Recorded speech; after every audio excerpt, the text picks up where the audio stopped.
The mother ate part of her son's leg to try and survive.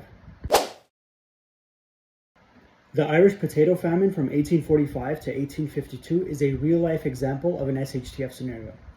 The famine was primarily caused by a potato blight, a fungal disease that decimated the potato crops, which were a staple food for most of the Irish population.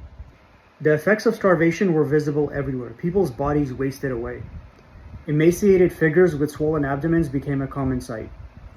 That's usually a sign of severe malnutrition. You probably saw this on TV with kids in Africa. An estimated 1 million people passed away from starvation and related diseases. Entire families perished in their homes. In their desperation, people turned to any source of food, no matter how disgusting or dangerous. Many accounts tell of people eating grass and weeds. Starving families were seen on their hands and knees grazing like animals. Some turned to eating nettles and seaweed. Yes, these could be foraged, but they provided barely any nutritional value and they were very hard to digest. Rats, mice, and other small animals became a source of food. Some people resorted to eating tree bark and the roots of plants. They were boiled to make them somewhat edible. A lot of people had no choice but to eat their pets. Starving individuals and groups raided markets and even neighbors' homes.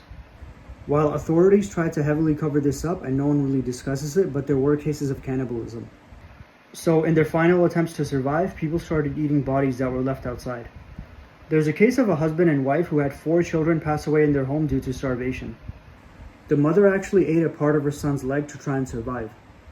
Many people sold all their remaining possessions and their land for food.